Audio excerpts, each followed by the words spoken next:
The National Assembly is made up of 400 members.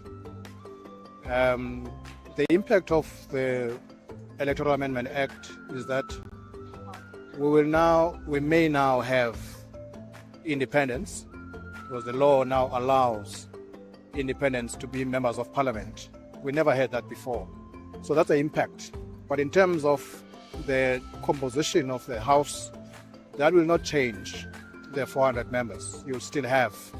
Of course, there's a technical process of working that out, where you have 200 members from the region to national, and you have 200 members from national to national in terms of the voting procedures.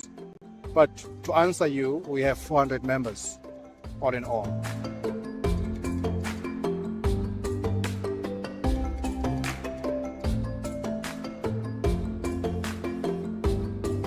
We're always prepared. We're always prepared whether the number of parties changes, because it does change sometimes. We now had 14 parties. Before we had 13 parties. So the number has been changing.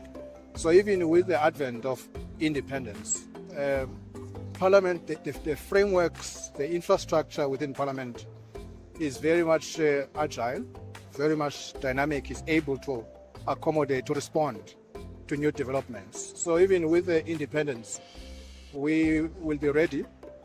The rules will be aligned accordingly if we do have independence. And so, yeah, we are ready. Parliament will be ready for that.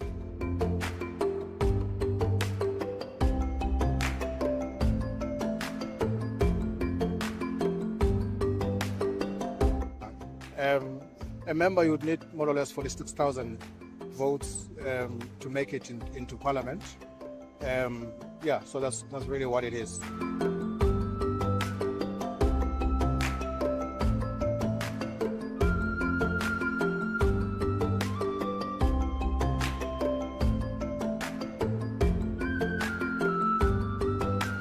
Once the results are announced, they must still be handed over to Parliament. Now, the system that has been developed there is that the Electoral Commission will hand the results to the Chief Justice. And why the Chief Justice? Because the law gives the Chief Justice the authority to determine the dates for the first sitting of the National Assembly, of the National Council of Provinces, of the provincial legislatures.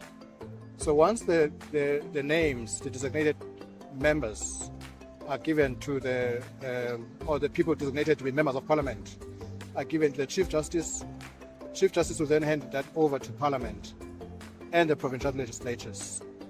We anticipate that to happen in the coming week, after the declaration, obviously. And then the Chief Justice must set the date for the first sittings.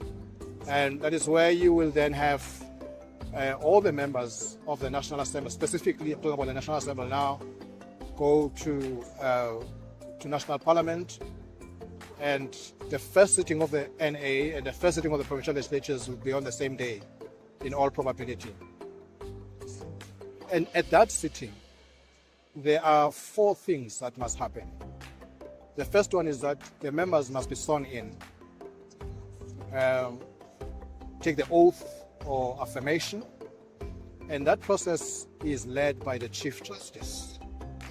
Once that process is done, you then, because the House is now fully constituted, you then move to the election of office bearers.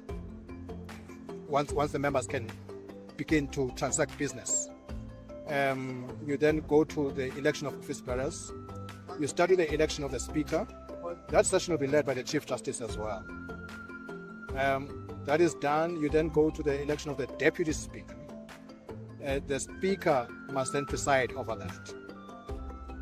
And then you now have members sworn in. You then have a Speaker.